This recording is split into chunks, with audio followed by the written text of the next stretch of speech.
March 17, 1944, Richmond, Shipyard Number 3, California. The blood on the steel deck You was think red, you can defy me? always red. I won't bow to Not the you. green Then Silas you'll Brightwater break. Swear sometimes saw now! in pain Never! hard enough to make colors This lie. will be our greatest Real achievement. blood. The team His is working blood. around the clock. From the cut Good. above We his can't left afford eye where delays. Garrett Understood. Ashcroft's fist had found him for the third time that week. The shipyard stretched for 2 miles along the bay.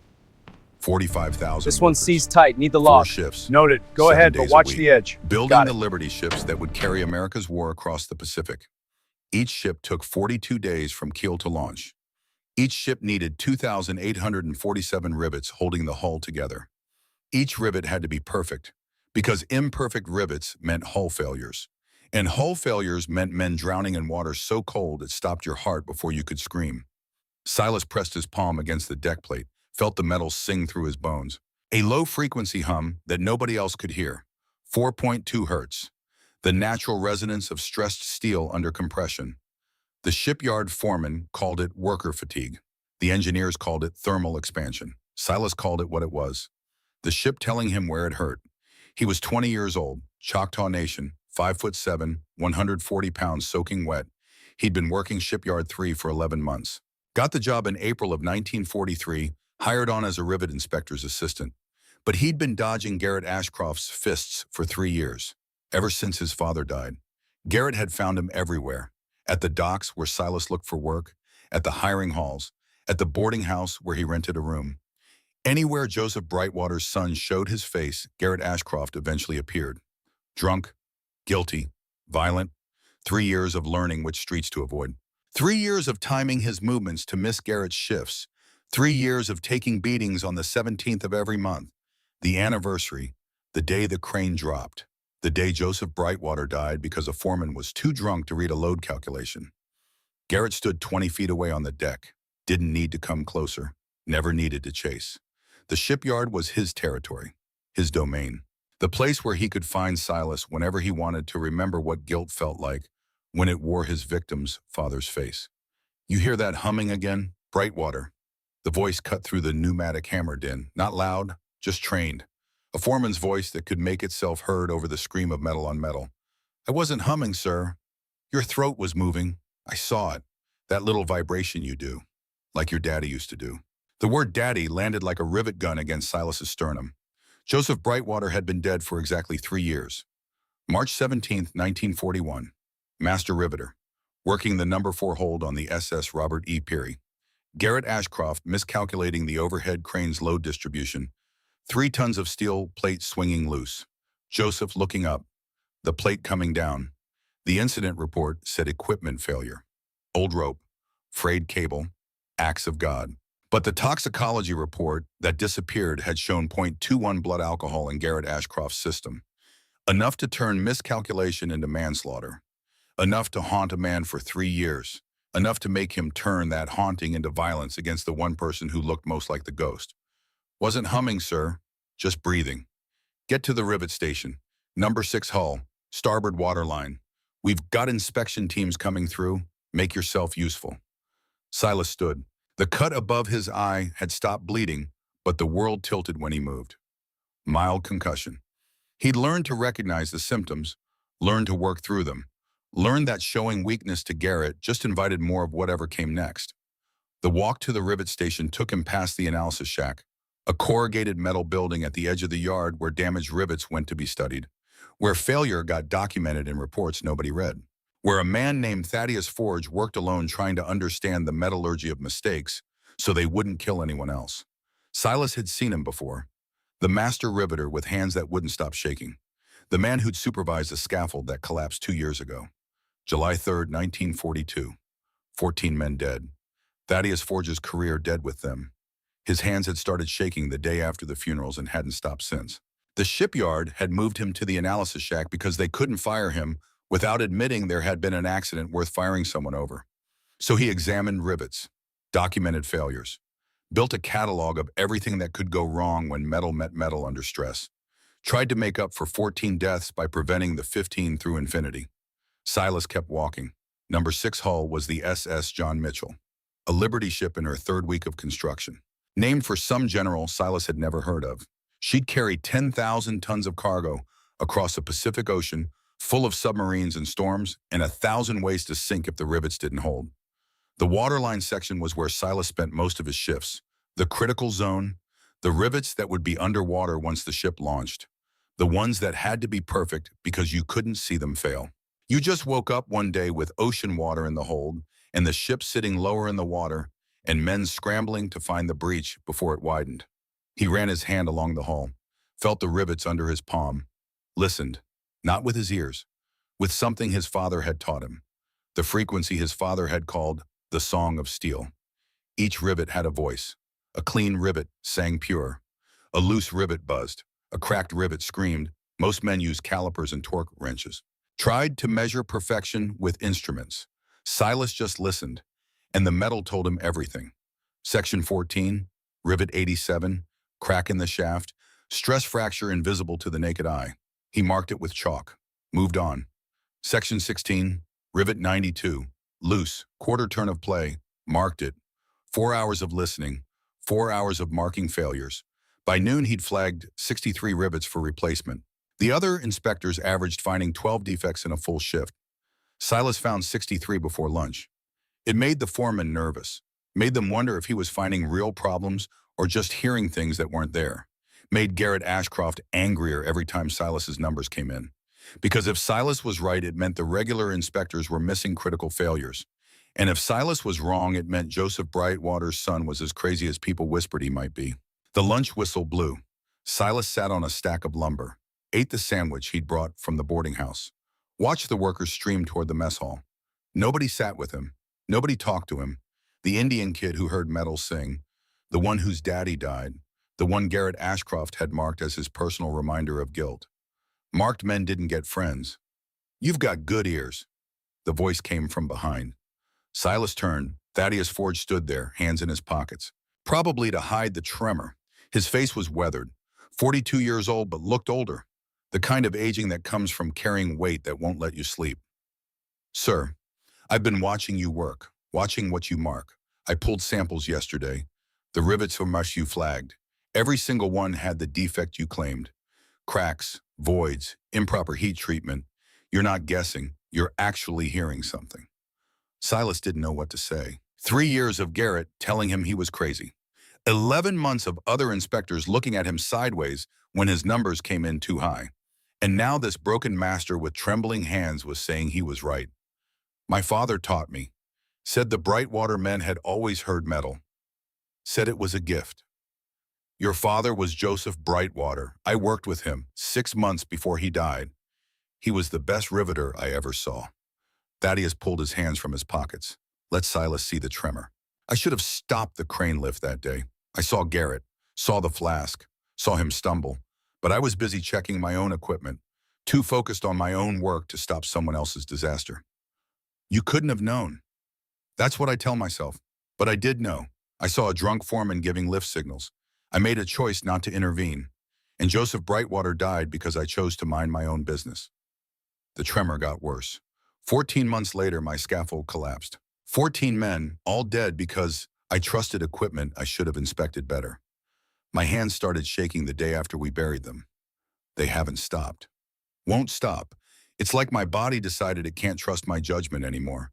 Can't trust me to make decisions that keep people alive. Silas looked at those shaking hands. Looked at the guilt written in tremor and sleepless nights and 2 years of examining failed rivets in a shack where nobody had to see him. "Why are you telling me this?" "Because I think we can help each other. You can hear defects I can't see anymore. I know the metallurgy, the engineering, the physics that turns hearing into credibility. You need someone who can teach you to document what you hear. I need someone whose judgment I can trust more than my own." Thaddeus's hands shook around the words. "And we both need to survive in a shipyard run by a man who's been killing people with his drinking for 3 years and getting away with it. Garrett won't let me transfer. He'll what he doesn't control the analysis shack. I do, and I can take any apprentice I want. Shipyard Regulation 473. Master craftsman's discretion." Thaddeus pulled out a piece of paper. "Transfer request. Already filled out. Just needed signatures. I'm offering you a way out of his reach. A place where you can learn. Where that gift your father gave you becomes something more than just hearing voices." Silas looked at the paper, looked at the shack across the yard, looked at 3 years of Garrett's fists and 11 months of working in fear, and the possibility that maybe, just maybe, there was a different path. When would I start? Tomorrow, dawn shift, 0500 hours. Thaddeus held out a hand. It shook, but the offer was steady. Bring whatever your father taught you about listening. Silas took the hand, felt a tremor transfer through the grip, felt something else too, the possibility of partnership, of two broken things finding a way to be useful together. That night, Silas lay in his bunk at the boarding house, thought about his father, about Joseph Brightwater, who'd heard the same songs and died before he could teach the world to listen, about Garrett Ashcroft, who'd spent 3 years trying to beat the memory into submission, about Thaddeus Forge, who'd lost 14 men and was trying to save the 15 through infinity by teaching anyone who'd learn. He thought about tomorrow, about walking into that analysis shack and learning to turn hearing into science, about the risk, because Garrett would notice. Garrett always noticed, and when he noticed, he'd come, with fists or worse, with the kind of violence that 3 years of sobriety failure and accumulated guilt could produce. But Silas was tired of running, tired of dodging, tired of taking beatings on the 17th of every month and pretending it was just the price of being Joseph Brightwater's son. Maybe it was time to try something different. Maybe it was time to see if broken things could build something that held. The next morning came cold and early. March 18th, 1944. Silas arrived at the analysis shack at 0500 hours sharp. Thaddeus was already there, working at the bench, hands trembling as he tried to secure a rivet sample in a vision. It took him 3 attempts, but he got it positioned, got it tightened, looked up when Silas entered. You came. You asked me to. Garrett's going to notice you're not at your regular station. I know. He's going to make it worse. I know that too. Thaddeus nodded, set down the vise, picked up chalk, started drawing on the workbench. Not a diagram, numbers, waveforms, the mathematics of sound. First lesson, everything you hear when you listen to a rivet. That's physics, resonant frequency, the rate at which stressed metal vibrates. A perfect rivet sings a pure tone, single frequency, clean wave form. But introduce a defect, a crack, a void, improper heat treatment, and you get harmonics, additional frequencies. The pure note gets muddied. That's what you're hearing, not magic, science. He drew with waveforms, showed how damage created overtones, how each type of defect had a signature written in sound. Your father taught you intuition. I'm teaching you theory. Both matter. Intuition gets you 90% of the way there. Theory gets you the last 10. The part that turns the rivet sounds wrong into core fracture at 7 centimeters depth consistent with improper heat treatment. The part that makes skeptics believe you. They worked through the morning, rivet after rivet, Silas listening, describing what he heard, Thaddeus cutting the samples open, photographing the cross-sections, building a catalog of failure written in frequency signatures in metallurgical analysis. By 0900 hours, Silas could distinguish between heat fractures and cold fractures, between voids in the core and voids near the surface, between steel forged too hot and steel forged too cold. His ears rang, his head ached, but the work was good, and then the door opened. Garrett Ashcroft stood in the threshold, sober, which was worse than drunk. A sober Garrett was a calculating Garrett, the kind who planned violence instead of just unleashing it. Brightwater, you missed your shift. I'm apprenticing now with Mr. Forge, Regulation 473. I didn't approve that transfer. You don't have to, Master Craftsman's discretion. Silas kept his voice level, kept his eyes on Garrett's face instead of his fists. I'm still doing hull inspection, just doing it here. Garrett's jaw tightened, the muscle jumped, the tell that preceded violence. Silas had learned to read it 3 years ago. You think hiding in this shack protects you. You think this drunk killer with shaking hands is going to keep you safe from me. Thaddeus stood, slow, deliberate. Sergeant Ashcroft, you're in my workspace. Unless you have official business, I'm going to ask you to leave. Official business.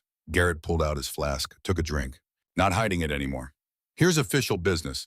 I run hull construction. Every rivet that goes into every ship passes through my approval. And I say the Indian kid doesn't get to hide in here playing scientist while real men do real work. The regulations say different. The regulations say what I tell them to say. Another drink. You know your problem, Forge. You think rules matter. Think following procedure keeps people alive. How'd that work for your scaffold? How'd those regulations save 14 men? Thaddeus's hands shook harder, but he didn't step back. Those men died because I made a mistake. I've spent 2 years trying to make sure it doesn't happen again. Part of that is teaching people like Silas, people who can hear what I can't see anymore. You're teaching him to fail, same as you failed, same as his daddy failed. Garrett pointed at Silas with the flask. 3 years, boy. I've been teaching you the real lesson. That being special gets you hurt, that gifts are targets, that the smart play is keeping your head down. But you didn't learn, so maybe I need to teach harder. Touch him and I report you to the Navy. Garrett laughed. Report me to who? Everyone knows I was drunk when Joseph died. Nobody cares. You know why? Because I deliver. My ships get built on time. The Navy needs Liberty ships more than it needs to investigate dead Indians and broken masters who can't hold tools anymore. The shack went silent. Outside the shipyard hammered on. But inside, 3 men stood in a space that felt like the moment before metal breaks. Thaddeus's hands trembled, but his voice stayed steady. Get out of my shack, Garrett. Or what? Or I call security, file a formal complaint, make enough noise that even the shipyard management has to acknowledge it. You want to test how much I have to lose? I already lost my hands, lost my career, lost 14 men. What else can you take?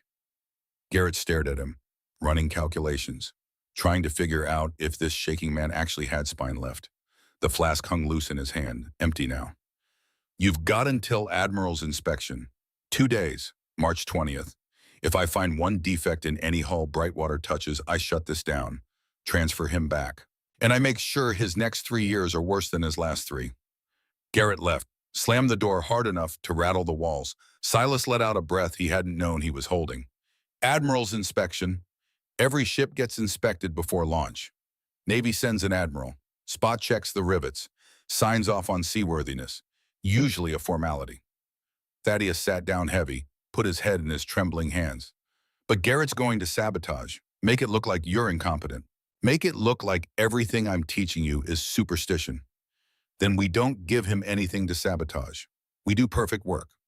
That's 40 sections, 2 days. Even if I could rivet, I couldn't do that fast enough. You don't have to rivet. You have to teach me. Silas looked at the frequency charts on the walls. Teach me everything, the metallurgy, the engineering, how to write reports that turn hearing into science. And I'll do the listening.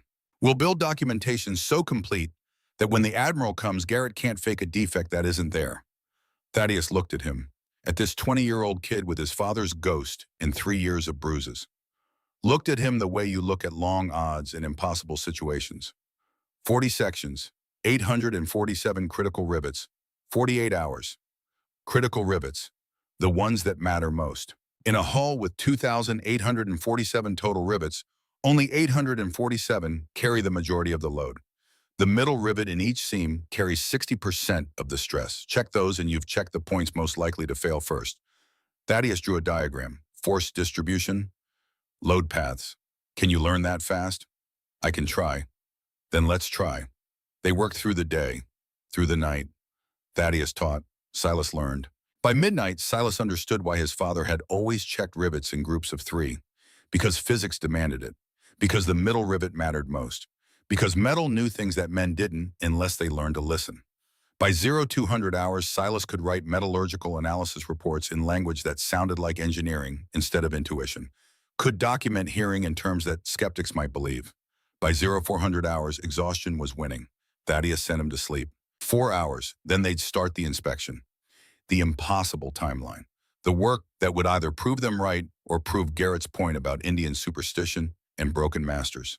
Silas dreamed of rivets, of his father's hands, of Thaddeus's tremor, of Garrett's fists, of an admiral who would decide whether hearing mattered or whether broken things stayed broken forever. March 19th, 1944. Dawn came gray and cold. The inspection began at 0500 hours. The SS John Mitchell waited in her dry dock. 340 feet of welded steel, 2,847 rivets holding her together. 847 of them critical enough to sink her if they failed. Silas started at the bow. Section 1. Starboard waterline. Tap the first rivet with a small wrench. Listen to the ring. Clean tone, pure frequency. Marked it green. Good. Next rivet. Tapped, listened, dissonant harmonics. Marked it red. Failed. Thaddeus followed with the clipboard, recording each marking. Building documentation. His handwriting was terrible. The tremor made every letter shake, but it was legible. Good enough for reports that might matter. They worked through the morning, through the afternoon, through the sunset, Silas tapping and listening, Thaddeus recording.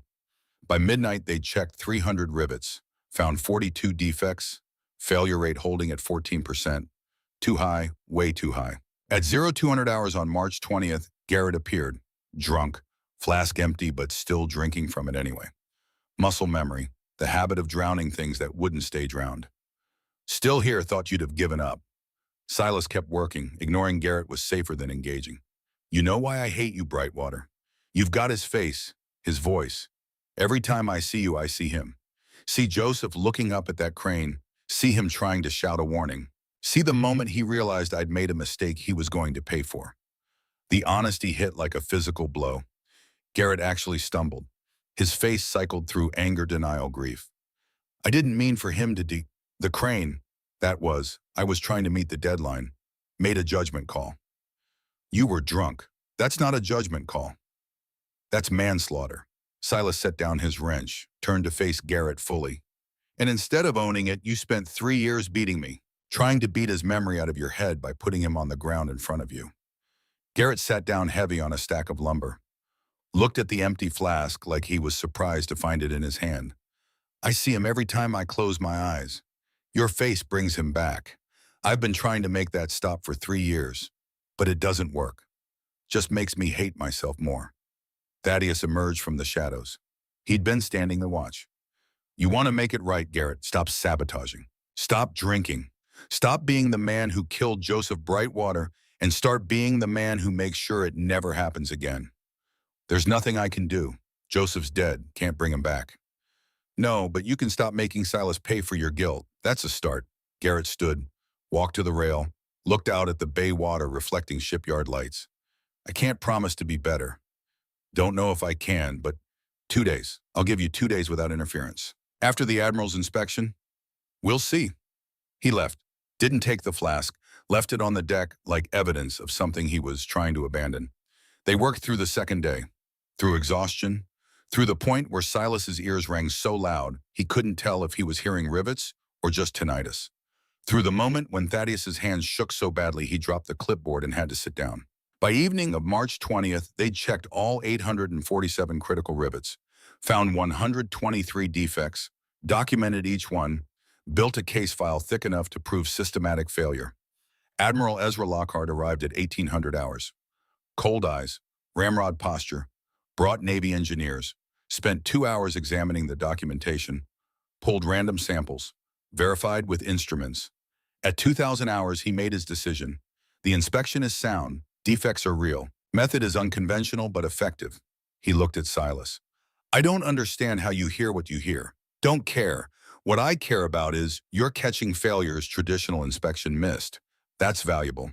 He turned to his engineers. Delay launch, 72 hours. Replace every flagged rivet. And I want an investigation into how this many defects passed initial QC. The Admiral looked at Thaddeus. You're wasted in an analysis shack. Hull inspection supervisor. You'll oversee QC on every Liberty ship in this yard. Train Brightwater properly. Make him official. The Navy needs this skill. Yes, sir. And Sergeant Ashcroft, he's suspended pending investigation. The defects cluster in his sections. That's either terrible luck or negligence. Either way, he's done. After the Admiral left, Silas and Thaddeus stood on the deck, watching rivet crews swarm the hull, watching documentation turn into action. We did it. We did something. Thaddeus's hands shook around the words. Don't know if it's enough. But for today, we proved broken doesn't mean useless. Proved damaged hands can still teach. Proved hearing voices isn't crazy if the voices tell the truth. They walked back to the shack. Tomorrow would bring more work. But tonight they'd earned rest. The kind that comes from knowing you did the work right. From catching failures before they killed someone. Silas slept that night dreaming of ships that wouldn't sink. Of rivets that held. Of a future where hearing voices meant you were exactly what the world needed. March 21st, 1944. The repair work began at dawn. 72 hours to replace 123 rivets. 3 rivet crews. 3 shifts. 24 hours of continuous work. The shipyard knew how to do impossible things on impossible deadlines. Silas watched from the deck as crew swarmed the hull, pneumatic hammers screaming, cutting torches flashing blue-white. The smell of hot metal and ozone. Each rivet took 90 seconds from cutting out the old one to driving in the new one. 90 seconds times 123 times the safety factor for mistakes. Thaddeus stood beside him with his clipboard. Every replacement documented. Location, crew, time, temperature. The evidence trail that would prove the SS John Mitchell had been repaired properly or prove they'd wasted the Navy's time. You should sleep. You've been up 36 hours. So have you. I'm used to it. 2 years of not sleeping much. The scaffold faces don't let you rest. Thaddeus's hands trembled. But you're young. Your body can recover. Don't break yours trying to keep pace with mine that's already broken. A voice called from below. Problem with section 12. Replacement rivet wouldn't seat properly. Wrong hole diameter. They needed authorization to drill it wider. Thaddeus climbed down, examined, measured, made the decision. Approved the modification.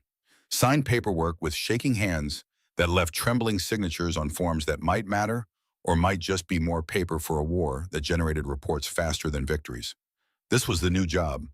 Hull inspection supervisor, the position the admiral had created. More responsibility than Thaddeus had carried since the scaffold accident. More trust than he thought he'd earned back. The weight made his hands shake worse. By midday, 40 rivets had been replaced. Ahead of schedule. Good, because standing at the edge of the work area watching was Garrett Ashcroft. Sober, completely sober. No flask, no smell of alcohol. Just a man watching others fix his mistakes. Silas saw him first, felt the old reflex, shoulders tensing, readiness to duck. 3 years of conditioning didn't disappear because Garrett had promised 2 days of peace. Conditioning lived in muscle memory. But Garrett didn't approach, just watched. His face was drawn. He'd lost weight. The kind that comes from not eating because food doesn't stay down when you're trying to quit drinking cold. At 1400 hours, Garrett walked over. Slowly, hands visible, body language deliberately non-threatening. Brightwater, forge. The work looks good. The crews are doing good work. Neither Silas nor Thaddeus responded. Weren't sure what to say. Weren't sure if this was real or just temporary sobriety before the next binge. Garrett pulled out a piece of paper. Folded. Worn. Like he'd been carrying it for days. I wrote a confession. Everything that happened with the crane, with Joseph, the alcohol, the miscalculation, the cover-up, all of it. He held it out. I'm turning myself in. Soon as this ship launches, I'm going to the Navy investigator. Taking whatever punishment comes. Thaddeus took the paper, read it. His trembling made the words blur, but he read anyway. Read Garrett's account of negligence and manslaughter and 3 years of abuse. The kind of confession that would end a career. End freedom. Possibly end a life depending on what a military tribunal decided. Why now? Because 3 years ago I was lying to myself, thinking I could drink it away, make it not true by not admitting it. But it doesn't work. Garrett looked at Silas. I can't give you back your father, can't undo it, but I can stop pretending it wasn't my fault, can stop making you pay for my guilt, can do something, even if it's just confessing. What do you want me to say, that I forgive you? No, don't expect forgiveness. Don't deserve it. Just wanted you to know that I'm sorry, that your father deserved better, that you deserved better, and that I'm going to try to be someone different. Thaddeus handed back the confession. Don't wait until after launch. Turn yourself in now. Waiting just gives you time to change your mind. Time to find a bottle. I can't, not yet, the repairs. If I'm arrested now, it'll cause investigations. Might delay the launch more.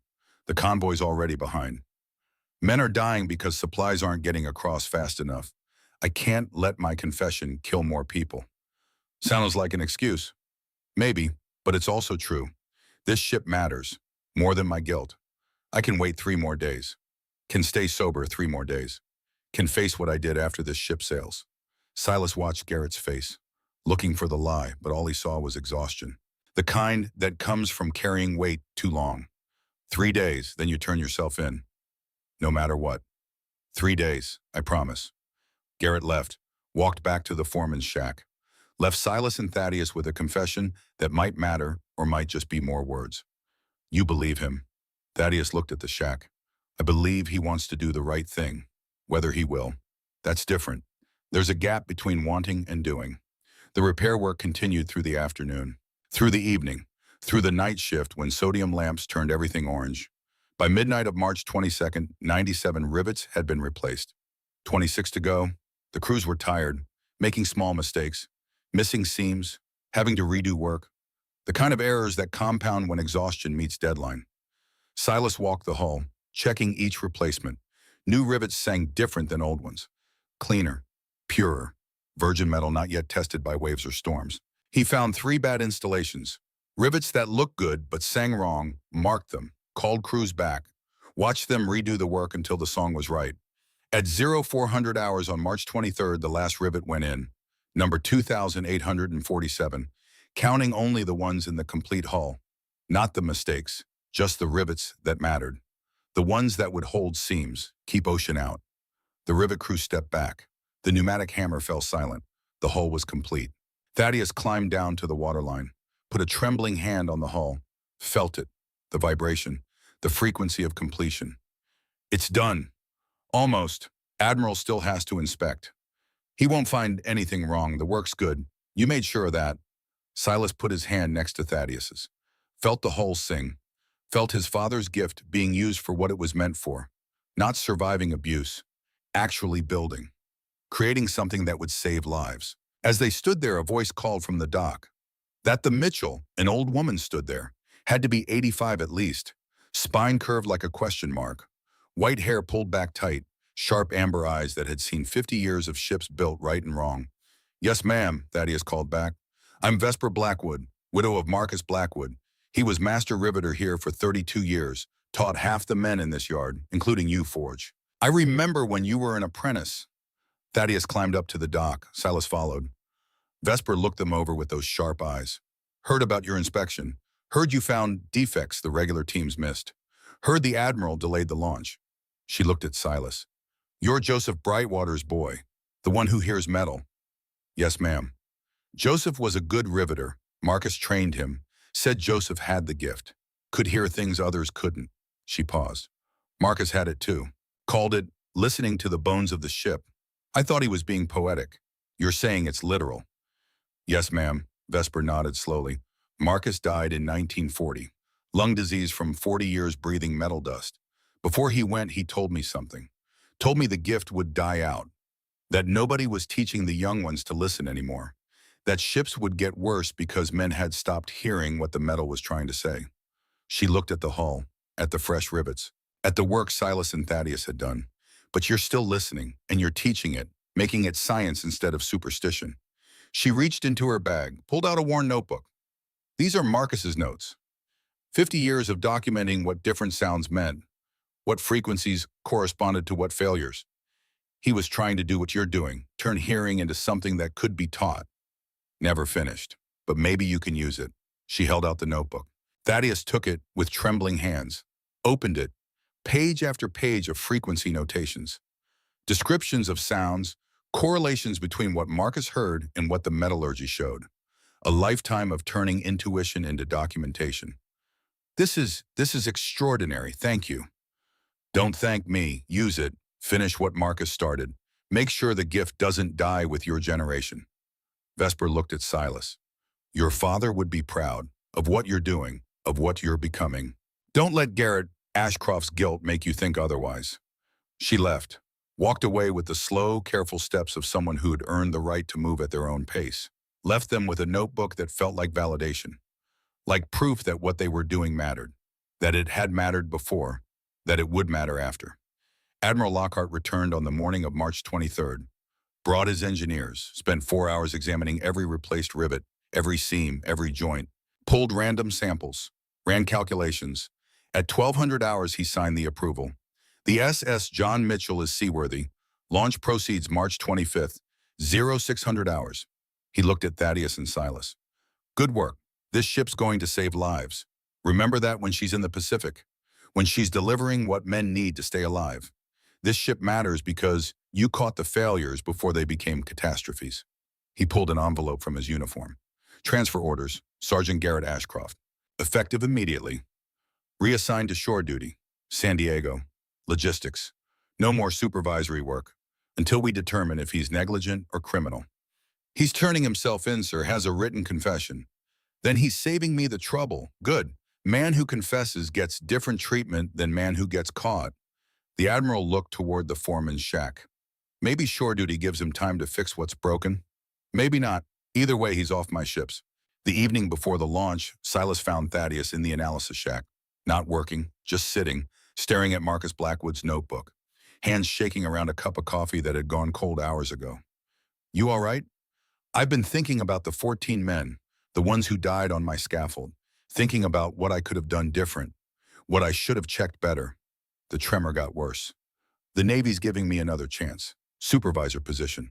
Responsibility for every hull in this yard, and I'm terrified I'm going to make the same mistakes. Going to trust my judgment when I shouldn't. Going to get more people killed. Silas sat down across from him.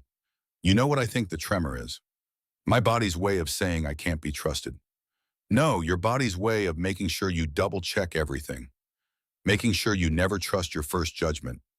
Making sure you always verify. Silas tapped the notebook. Marcus Blackwood worked 40 years. Know what killed him? Lung disease. Not mistakes. He didn't make catastrophic errors. He made thousands of small decisions that added up to ships that floated. That saved lives, that mattered. How do you know he didn't make mistakes? Because Vesper would have mentioned it, would have told us about the failures along with the successes.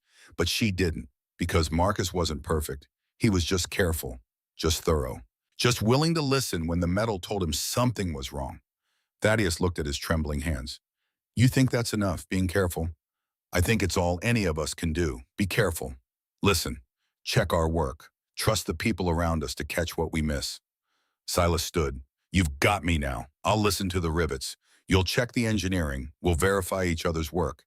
And maybe between your experience and my hearing, we'll catch the failures before they kill anyone.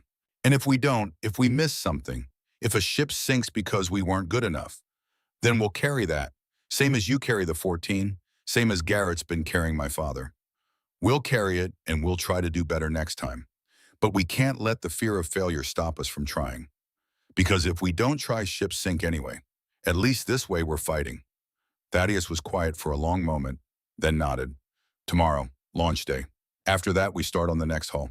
The SS William Parker. She's due for inspection in 2 weeks. I'll be ready. I know you will. March 25th, 1944, 0600 hours. The SS John Mitchell slid into San Francisco Bay. 10,000 tons of steel hitting water for the first time.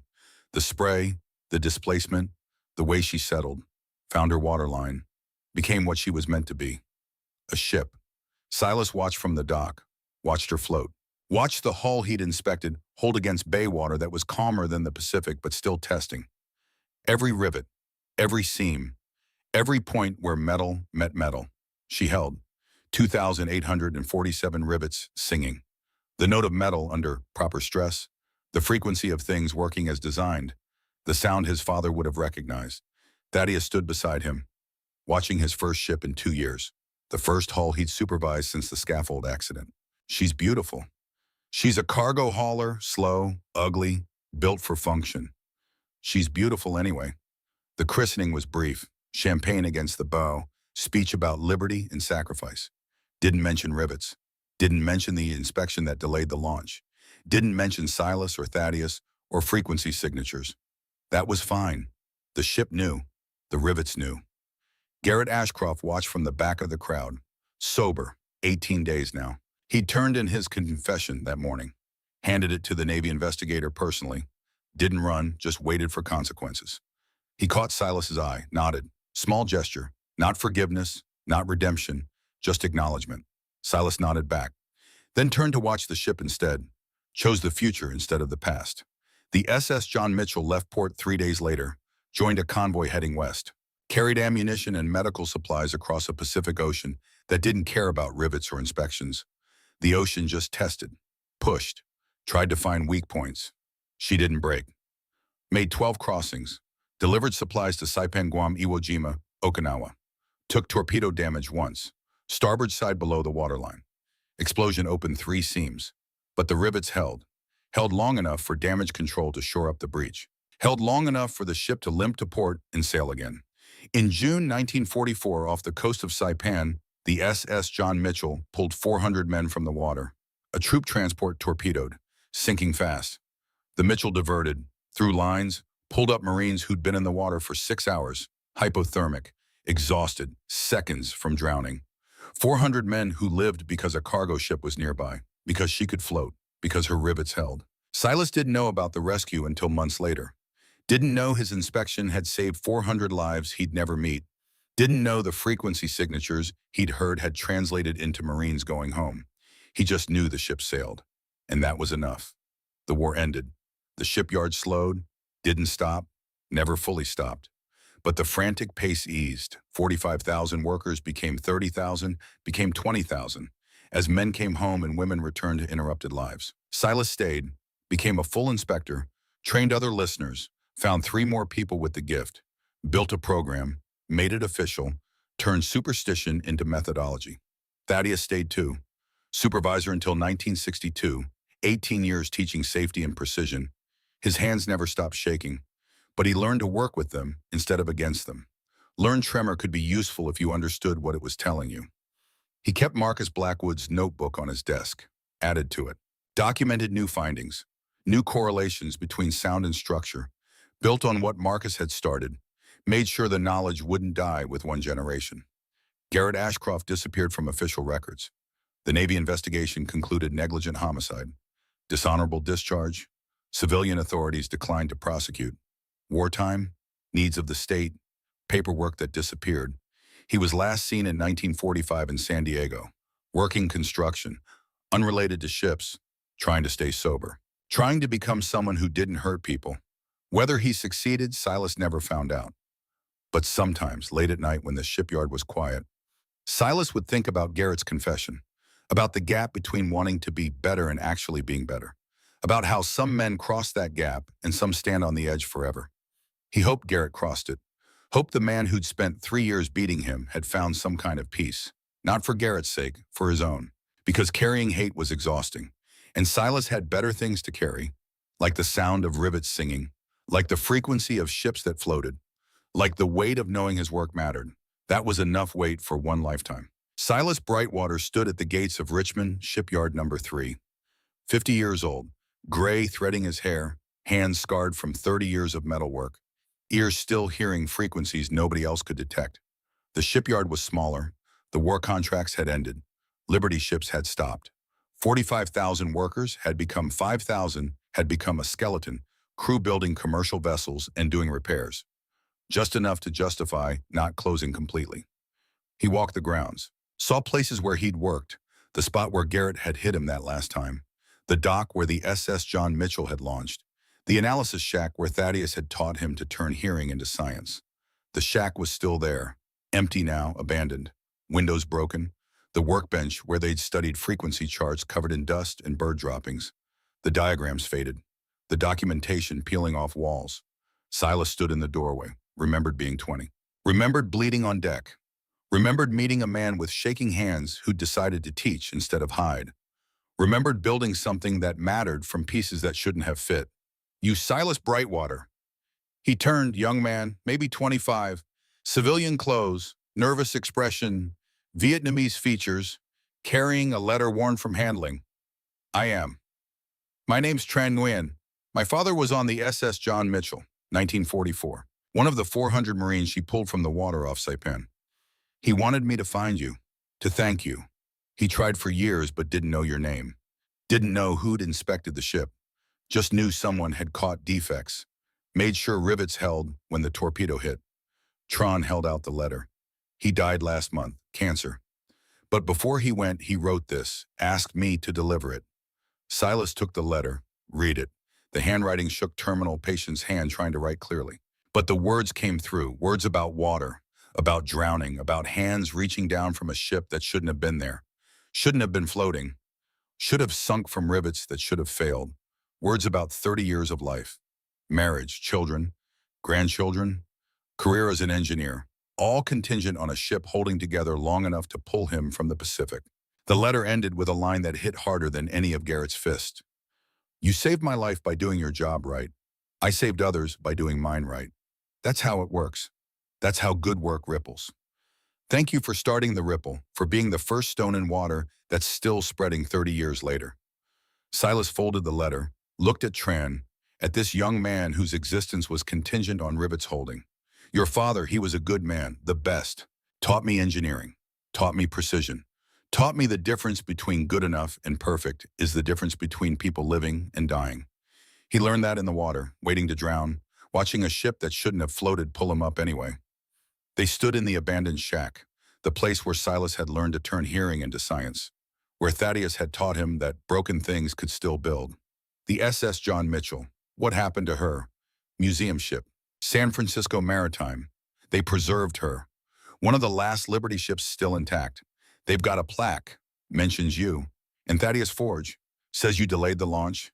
Says you caught defects that saved the ship. Silas hadn't known, hadn't followed the ship's fate, hadn't thought his name would be attached. I'd like to see that. I can take you. My father would want me to show you what you built, what you saved. They drove to San Francisco, to the Maritime Museum, to the place where old ships went to be remembered instead of scrapped. The SS John Mitchell sat in dry dock, gray paint fading, rust showing through, the wear of 30 years and 12 Pacific crossings and 1 torpedo hit and 400 lives pulled from water. But she was whole, intact, still singing if you knew how to listen. The plaque was small, bronze, mounted near the waterline where the rivets were, where the inspection had happened. It read SS John Mitchell, Liberty ship, built 1944. Richmond Shipyard number 3. Hull contains 2,847 rivets, of which 847 were identified as structurally critical. Launched March 25th after inspection by Silas Brightwater and Thaddeus Forge, identified 123 defects. Repairs delayed launch 72 hours. Structural integrity maintained through 12 Pacific crossings, 1 torpedo strike and rescue of 400 personnel. Preserved 1971 as testament to the workers who built America's victory. Below that smaller text, inspection methodology developed by Brightwater Forge team using acoustic frequency analysis became standard practice across U.S. shipbuilding industry, 1945 to present, based on techniques documented by master riveter Marcus Blackwood, 1890 to 1940. Silas touched the plaque, felt the bronze warm from sun, felt the ship behind it, still floating, still holding, still singing. Tran stood beside him. My father said the ship sounded different after the repairs. Said when he was in the water, when he grabbed the line, he put his hand on the hull and it hummed, like it was alive. It was. Metal does that when it's under proper stress. When rivets are tight and loads distributed correctly, it resonates. Most people can't hear it, but it's there. The song of things that hold together when they should fall apart.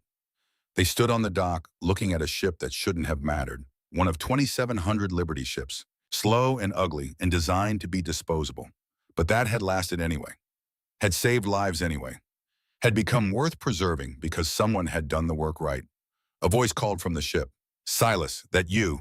An old man climbed carefully down the gangway, older than Silas, had to be close to 70, but Silas recognized him immediately. Thaddeus Forge reached the dock. His hands still shook, more now than before, age adding to the tremor that had never left. But his eyes were bright, alert. I volunteer here, 3 days a week, give tours, tell people about the ship, about Liberty ships, about the men and women who built them. He saw the plaque, saw Tran. You here because of the rescue? My father, Tran said. He was one of the 400. Thaddeus nodded slowly. We didn't know, not until years later. Didn't know our inspection saved anyone specific. Just knew the ship sailed. Just knew she didn't sink. He looked at Silas. I've given maybe 300 tours.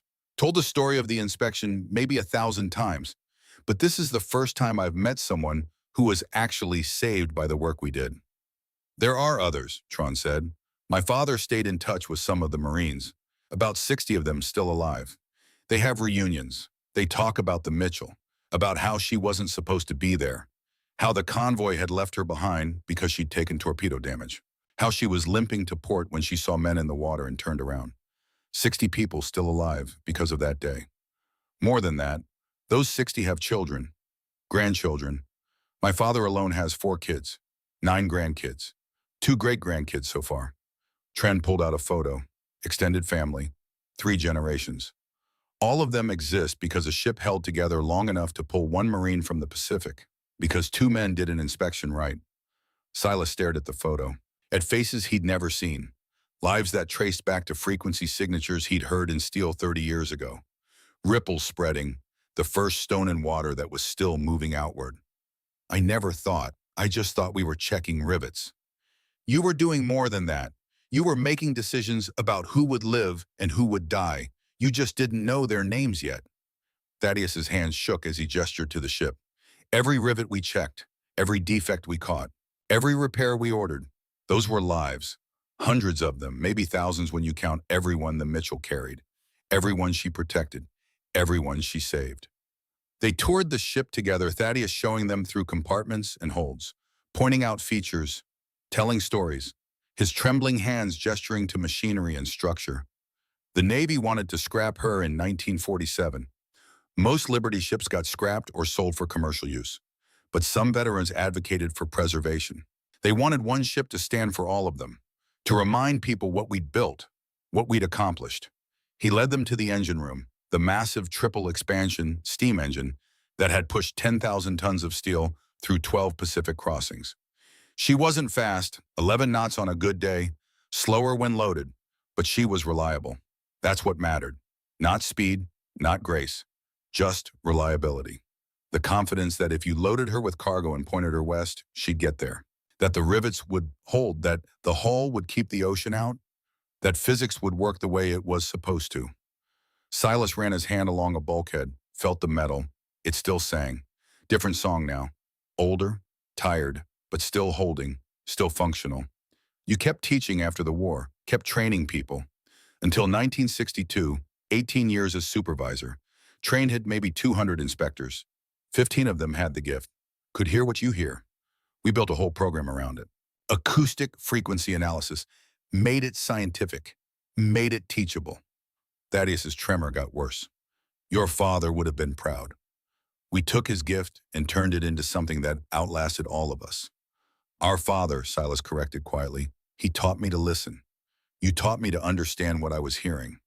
Without both, the gift was just superstition. They climbed to the deck, stood at the rail looking out at the bay, at the water that had tested this ship and found her worthy, at the city beyond that had built her and forgotten her and eventually remembered her again. Garrett Ashcroft, Silas said. Did you ever hear what happened to him? Thaddeus was quiet for a moment. He wrote to me once, 1953, 9 years after he turned himself in. Letter came from San Diego. He'd been working construction, sober for 7 years by then, married, 2 kids. Said he thought I should know. Said he thought about the 14 men every day, about Joseph Brightwater, about the mistakes he couldn't undo, but said he was trying to be better, trying to build things that helped instead of hurt. Did he ask for forgiveness? No, said he didn't deserve it, didn't expect it, just wanted me to know he was trying. Thaddeus looked at his shaking hands.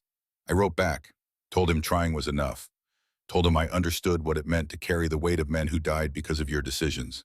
Told him we were both trying to build something good on top of that weight. You forgave him. I don't know if forgive is the right word. I acknowledged him, recognized that he was trying to cross the gap between wanting to be better and actually aiming better. That seemed worth acknowledging. The tremor intensified. We corresponded for a few years. Then the letter stopped. Don't know if he died or just stopped writing. But for a while there, we were 2 broken men trying to figure out how to live with what we'd done. Silas thought about Garrett, about 3 years of fists and fear, about the confession, about the promise to turn himself in, about the gap between wanting and doing. I hope he made it, hope he crossed that gap. Me too. Vesper Blackwood's name was on another plaque, near the one about the inspection. This one dedicated to workers who'd contributed to Liberty ship construction. Marcus Blackwood's name was there, and beside it, Vesper Blackwood, advocate for preservation of maritime heritage, donor of technical documentation. She died in 1965, Thaddeus said, left her entire estate to the Maritime Museum, including all of Marcus's notebooks, his documentation, everything he'd learned in 40 years of listening to ships. The museum has it all archived now, available to researchers, to students, to anyone who wants to understand how these ships were built. She gave me Marcus's notebook that day before the launch, said her husband would want us to finish what he started. We did. Between your ears and my engineering and Marcus's documentation, we built something that lasted, something that mattered. Thaddeus smiled, small expression, but genuine. Three broken things that found a way to be useful together. The sun was setting when they left the ship. Tran had taken dozens of photos of the plaques, of the ship, of Silas and Thaddeus standing together at the rail where they'd stood 30 years ago, watching the SS John Mitchell slide into the bay. My father wanted me to ask you something, Tron said. He wanted to know, when you were checking those rivets, when you were marking the ones that were bad, did you know you were saving lives, or did it just feel like a job? Silas thought about that, about being 20 years old, about bleeding on deck, about learning to turn hearing into science, about 48 hours of checking, 847 rivets, and not sleeping and building documentation and hoping it would be enough. It felt like trying not to fail, like trying to do the work right so Thaddeus wouldn't regret teaching me, so the Admiral wouldn't think we were crazy, so Garrett wouldn't get to say he was right about me being worthless. He paused. I didn't think about lives. I thought about rivets, about frequencies, about whether the metal was telling the truth. But you were saving lives anyway. I was doing my job. The lives were. They were a consequence I didn't understand until much later. Until letters like your father's started arriving. Until I realized the work we did in 2 days affected people for 30 years. Silas looked at the ship. I think that's how it works. You don't save lives by trying to be a hero. You save lives by doing your job right, by checking the things that need checking, by listening when the metal tells you something's wrong. The heroism is just a side effect of competence. Thaddeus nodded. That's what I tell the tour groups. That heroism is usually just someone doing their job well enough that it matters. That the difference between ordinary and extraordinary is often just attention to detail, willingness to double-check, refusal to accept good enough when perfect is possible. They walked back to the parking lot. Tron shook their hands, thanked them, promised to tell the other survivors, to let them know he'd found the men who'd saved their lives. After he left, Silas and Thaddeus stood by their cars. Two old men who'd started as broken things and built something that outlasted them both. You still hear it? Thaddeus asked. The metal singing, every day, every time I touch steel. Every time I walk past a building or a bridge or anything held together with rivets or welds or bolts. I hear it singing, telling me if it's holding or failing or waiting to break. And most of it's holding. Most of the world is built by people who care enough to do it right, by people who check their work, who listen when something sounds wrong, who refuse to let good enough be good enough. Silas smiled. Your hands still shake. Every day, every time I try to hold something steady. Every time I make a decision that might affect someone's safety. Thaddeus held up his trembling hands. But I've learned what you said 30 years ago. It's not my body saying I can't be trusted. It's my body making sure I double-check everything. Making sure I verify. Making sure I never trust my first judgment when lives might be at stake. That's wisdom. That's just damage that learned to be useful. They stood in the parking lot as the sun set over the bay, over the water that had tested ships and found some worthy, over the city that had built those ships and forgotten them and remembered them again. Thank you, Silas said, for that day in the analysis shack, for offering to teach me, for taking a chance on a 20-year-old kid who claimed to hear metal sing. Thank you for proving I was right to take that chance, for showing me that broken things can still build, that damaged men can still teach, that the space between broken and useless is wide enough for a whole life. Thaddeus's hands shook as he opened his car door. Wide enough for ships that saved 400 people. Wide enough for ripples that spread for 30 years. Wide enough for everything that matters. They drove away separately, two old men heading home, carrying the weight of work done right, of lives saved, of rivets that held when they should have failed. That night, Silas sat in his small apartment, looked at the letter from Tran's father, read it again, the words about ripples, about good work spreading. He thought about his father, about Joseph Brightwater, who'd heard the same songs and died before he could teach the world to listen properly, about 3 years of Garrett's fists, about meeting Thaddeus with his shaking hands and his desperate need to prevent the 15 through infinity. He thought about 847 rivets checked in 48 hours, about 123 defects caught, about a ship that shouldn't have mattered but saved 400 lives anyway. He thought about Vesper Blackwood and Marcus's notebook, about building on what came before, about making sure the knowledge didn't die with one generation. He thought about Tren Nguyen and his father's letter, About 60 survivors and their children and grandchildren and great-grandchildren. About family trees that existed because rivets held. And he understood something he hadn't understood at 20. Something he'd been learning for 30 years but only now fully grasped.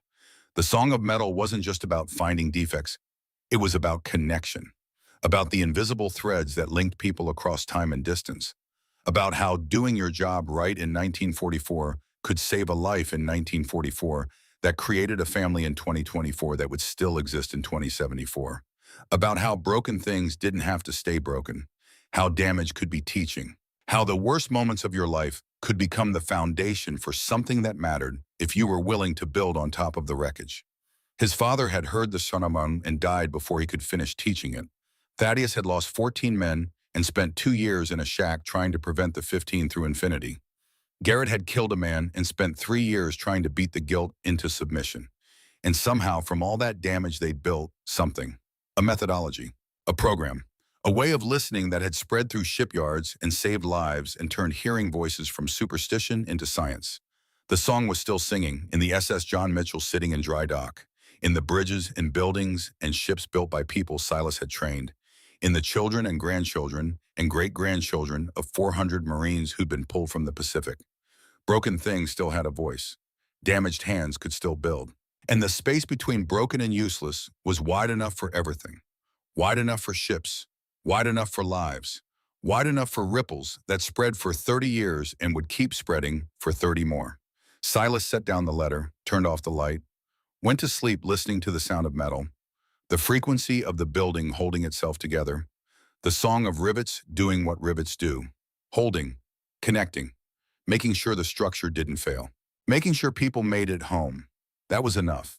That was more than enough. That was everything.